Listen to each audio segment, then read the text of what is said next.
శోభ check తీసుకువచ్చి బాలుకి ఇవ్వడంతో తనకిష్టం వచ్చిన అమౌంట్ రాసుకున్న బాలు. షాక్లో శోభకి వార్నింగ్ ఇచ్చిన మీనా.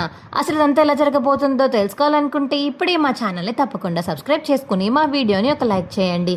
పక్కనే ఉన్న గంట సింబల్ మీద క్లిక్ చేసి అలాగే మా వీడియోని షేర్ చేసి నోటిఫికేషన్స్ ఆల్లో పెట్టుకోండి.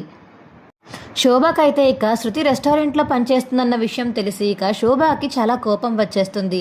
ఎలాగైనా సరే శృతిని ఆ పనిలోంచి మానిపించాలని లేదా రవి చేత రెస్టారెంట్ పెట్టించాలని ప్రభావతి వాళ్ళ ఇంటికైతే వస్తుంది. ఇక శోభ వచ్చి కూర్చుని, వదిన బాగున్నారా, రండి కూర్చోండి అని ఇక శోభని ప్రభావతి చెప్తుంటే, కూర్చుంటానులే కానీ మీ మర్యాదలకేం తక్కువ లేదు. నా కూతుర్ని పోన్లే, మీరు పెద్ద డబ్బున్న కుటుంబం కాకపోయినా సరే నా కూతుర్ని మీ ఇంటికి కోడలుగా మీరు తీసుకున్నా, మీ అల్లుడిని అల్లుడిగా మేము ఒప్పుకున్నాము. కానీ మీ ఇంటికి కోడల కింద పంపించాక మా కూతురి హోదా తగ్గిపోదు కదా, మా ఇంటికి ఎలా ఉందో గౌరవం అలాగే ఉంటుంది కదా. అవును అలానే ఉంటుంది. ఇప్పుడు ఏమైంది వదిన, ఏమవ్వడం ఏంటి? శృతి వెళ్ళి రవి పనిచేసే రెస్టారెంట్లో పనిచేస్తుంది. అసలు మా అల్లుడు అక్కడ పనిచేయడమే నామోషి అంటే దానికి తోడుగా మళ్ళీ శృతి వెళ్ళి అక్కడ పనిచేస్తుంది. చిచి, అసలు ఏ మనలో కూడా తెలియట్లేదు అని శోభ అంటుంటే, అదేంటిది శృతి అక్కడ పనిచేస్తుందా ఏంటి? ఈ విషయం మీకు కూడా చెప్పలేదా? ఇంట్లో ఎవరికి చెప్పకుండా చేస్తుందా ఏంటి? నాకు తెలిసి మీనాకి చెప్పే ఉంటుంది. మీనా తను ఇద్దరు అక్క చెల్లెళ్ళగా ఫ్రెండ్స్గా ఉంటారు కదా, మీనాయే తొక్కల సలహాలన్నీ ఇచ్చి ఉంటుంది అని శోభ అంటుంటే, మీనా అనిక ప్రభావతి పిలుస్తుంది. ఏంటత్తయ్య, ఓహో ఈవిడ కూడా వచ్చారా అనిక మీనా అంటుంటే, ఏంటి శృతికి ఏమైనా సలహా ఇచ్చావా రవి రెస్టారెంట్లో పనిచేయమని? రెస్టారెంట్లో పనిచేస్తుందంటే ఏంటి శృతి అనిక ప్రభావతి అడిగేసరికి, నేనెవరికి ఐడియాలు ఇవ్వాల్సిన అవసరం లేదు. వాళ్ళకంటూ బ్రెయిన్ లేదా? మీ కూతురు బ్రెయిన్ మీద మీకు అంత నమ్మకం ఉందా? పాపం ఎలాంటి పనులు చేయదు, ఏమి చేయదు అని అంత నమ్మకం ఉందా మీకు? నేనే సలహాలు ఇస్తానా? మీ కూతురికి ఏమీ బ్రెయిన్ లేదా? పాపం తన మొగుడు కోసం అక్కడ రెస్టారెంట్లో జాయిన్ అయితే నేను ఐడియా ఇస్తానంటారేంటి మీరు అని మీనా అడిగేసరికి, అంటే నీకు ఈ విషయం తెలుసా? అవును తెలుసు, శృతి నాకు చెప్పింది. మరి నాకు చెప్పలేదేంటి అని ప్రభావతి అడుగుతుంటే, ఏమో అది శృతి వచ్చాక శృతిని అడగండి. నాకు చెప్పిన విషయాలు అందరికీ చెప్పను. శృతి నాకు చెప్పింది, అది నా దగ్గరే ఉంటుంది. అదే మీకు చెప్పుంటే మీరు ఊరంతా చెప్తారు కాబట్టి మీకు చెప్పలేదేమో. అయినా తను నాకు చెప్పిందని కుళ్ళిపోతారేంటి? మీకు చెప్పలేదని బాధపడండి. మీకు ఎందుకు చెప్పలేదు అని ఆలోచించి తనకి ఇష్టం వచ్చినట్టు ఎలా ఉండాలో అలా ఉండండి. అంతేకాని నాకు చెప్పిందని మీరు కుళ్ళిపోతారేంటి? మీ ఇద్దరు కలిసి నాకు అర్థం కాదు అని మీనా అంటుంటే, ఏంటి నోరు లెగుస్తుంది, వెళ్ళు కాఫీ పట్టుకురా. మీకా లేకపోతే ఈవిడ గారు కా అని మీనా అంటుంటే, మీనా ఏంటి ఎలా మాట్లాడుతున్నావు? నేను అలానే మాట్లాడతాను. నీ కూతురు వస్తే నీ కూతురుని అడగండి. అంతేకాని మీ కూతురు రెస్టారెంట్లో పనిచేస్తుందంటే నన్ను అంటారేంటి? రవికి శృతికి గడపాల్సిన టైం సరిపోవట్లేదని రవి పనిచేసే రెస్టారెంట్లో శృతి వెళ్ళి జాయిన్ అయింది కాసేపటికి పార్ట్ టైంగా. 6 to 9 వరకు తను ఉంటుందంట. అంతేకాని దానికి ఎందుకు ఇలా అయిపోతున్నారు మీరు? ఏమన్నా రెస్టారెంట్లో పనిచేస్తే పరువు తక్కువ పని అయిపోతుందా ఏంటి? నేను అడుగుతుంటే, అవును పరువు తక్కువ పని. మీ ఇంట్లో ఉండి మీ ఇంట్లో పుడితే అది పరువు తక్కువ పని కాకపోవచ్చు, కానీ మా ఇంట్లో పుట్టింది, తనకి బోల్డ్ ఆస్తుంది. అలాంటిది చీప్గా రెస్టారెంట్లో ఆర్డర్స్ తీసుకునే పని చేయడం ఏంటి చండాలంగా? చిచి, ఎవరన్నా చూసి మమ్మల్ని అడిగితే మా పరువు పోదా అని శోభ అంటుంటే, అబ్బో వచ్చిందండి పరువు అని అప్పుడే బాలు వస్తాడు.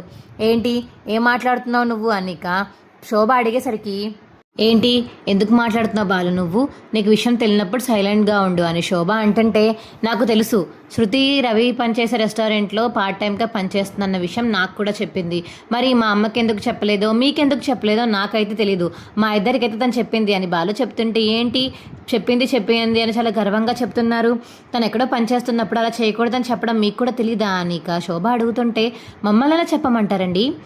తన భర్త కోసం తను జాయిన్ అయింది, మేమేం చేస్తాము? తన భర్తని చూడొచ్చని, తనతో మాట్లాడొచ్చని, క్లోజ్గా ఉండొచ్చని తను జాయిన్ అయింది. తను తప్పేముంది ఇప్పుడు అనిక మీనా అంటుంటే, ఇవన్నీ నాకు అనవసరం. ఇంకోండి నేను చెక్ ఇస్తాను, మీ ఇష్టం వచ్చినంత అమౌంట్ రాసుకోండి, రవి చేత రెస్టారెంట్ పెట్టించండి, అందులో శృతి ఉంటుంది, అప్పుడు మాకు గర్వంగా ఉంటుంది.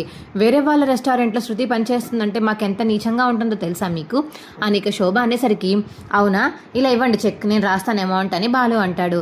ఇదేంటిది ఎప్పుడు లేనిది ఈ చెక్ తీసుకుని అమౌంట్ రాస్తానంటున్నారేంటి?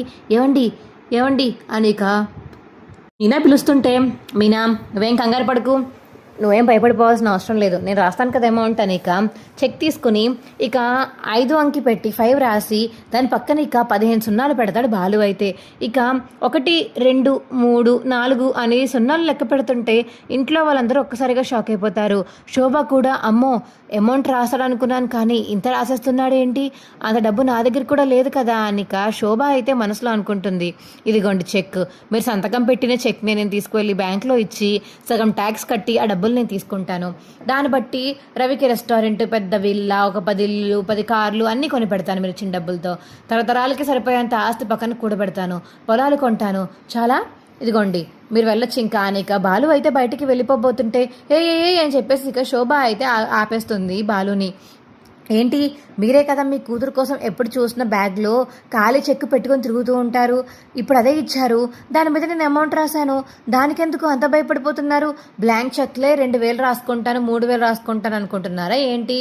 పోనీ 1,00,000 2,00,000 రాసుకుంటాను అనుకుంటున్నారా?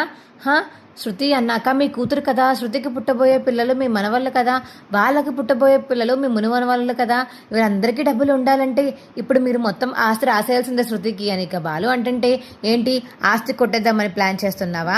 మరి లేకపోతే మీరేంటి మమ్మల్ని విడగొడదామని ప్లాన్ చేస్తున్నారా? రవి శృతి ఇద్దరు బాగానే ఉన్నారు, ఎవ్వరు ఏమీ బాధపడట్లేదు, ఎవ్వరు ఎక్కడ అడ్జస్ట్ అవ్వట్లేదు, ఇద్దరికిద్దరూ బాగానే ఉన్నారు. కావాలంటే మీకు అంత అనుమానంగా ఉంటే శృతికి ఫోన్ చేసి కనుక్కోండి, అంతేకాని ఇంటికి వచ్చి బ్లాంక్ చెక్కులు తీసుకురాకండి. ఇప్పుడు నేను ఇచ్చినంత అమౌంట్ మీరు ఇవ్వగలరా? అసలు మీ ఆస్తి ఎంతకన్నా తక్కువ ఉందా ఎక్కువ ఉందా మీరే చెప్పండి. ఇష్టం వచ్చినప్పుడు అలా చెక్ తీసుకొచ్చేసి రాసేస్తే ఊరికే కూర్చుంటాం అనుకున్నారా? ఈసారి నిజంగా చెక్ కానీ ఇచ్చారంటే సంతకం పెట్టి అమౌంట్ రాసి వెళ్ళిపోయి విత్డ్రా చేసేసుకుంటాను, అప్పుడు మీకంటూ ఇంకేమీ ఉండవు అని చెప్పేసి ఇక బాలు అంటుంటే అసలు మీ ఇంటికి రావడమే చేసిన తప్పు అని శోభ అంటుంటే కదా, ఇంకొకసారి వచ్చేటప్పుడు నీట్గా మీ కూతురుతో మాట్లాడడానికి మాత్రమే రండి, ఇంట్లో ఏదో ఒక గొడవ పెట్టడానికి మాత్రం అస్సలు రాకండి అని మీనా అంటుంటే ప్రభావతి అలా చూస్తూ ఉండిపోతుంది. శోభ అయితే అక్కడి నుంచి వెళ్ళిపోతుంది.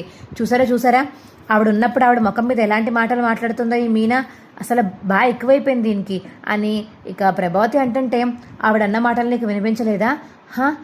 అన్ని మాటలు అంటున్నా సరే నువ్వు ఇంకా మీ ఏపురాలకే సపోర్ట్ చేస్తున్నావంటే చాలా గ్రేట్ అని చెప్పేసి ఇక సత్యం అంటుంటే ఏంటండి మీరు ఎలా మాట్లాడతారు, లేకపోతే అది ఎలా మాట్లాడింది వాడు ఎలా మాట్లాడారు చూసారా, వచ్చిన ఆవిడ్ని అవమానించి పంపించారు, అసలు ఎక్కడన్నా న్యాయమా అని చెప్పేసి ఇక ప్రభావతి అంటుంటే న్యాయం లేదు గియ్యం లేదు, ఆవిడ మాట్లాడిన మాటలు విన్నాక నీకు ఎలా ఉందో కానీ నాకు మాత్రం చాలా చిరాగ్గా ఉంది, అందుకనే బ్లాంక్ చెక్ ఇచ్చింది కాబట్టి ఇంకెప్పుడు బ్లాంక్ చెక్ చేతిలో పెట్టకుండా ఉండేలాగా నేను చూసుకుని అందులో అంత రాశాను అమౌంట్, నాకేం చేసుకుంటాను అంత అమౌంట్, నీ మూడో కొడుక్కి ఆస్తి మొత్తం నేను తీసుకోనిలే, నాకు ఎవరి ఆస్తి మీద ఆశ లేదు, నాకు మీనాకి ఎవరి ఆస్తి మీద ఆశ లేదు, అందుకే మేమిద్దరం కష్టపడి బతుకుతాము, కష్టపడి తింటాము, మాకు కష్టపడి తిన్న తర్వాత తినే అన్నం కూడా చాలా అమృతం లాంటిది, మీకులాగా బిర్యానీలు తినేసి పక్కన పాడేసే రకం కాదు మేము అని చెప్పేసి ఇక బాలు చెప్పడంతో అలా చూస్తూ ఉండిపోతుంది ప్రభావతి. మా వీడియో మీకు ఎలా అనిపించిందో కింద కామెంట్ సెక్షన్లో తెలియచేయండి.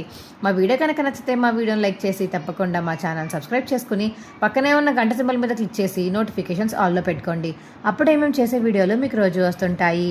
Bye friends.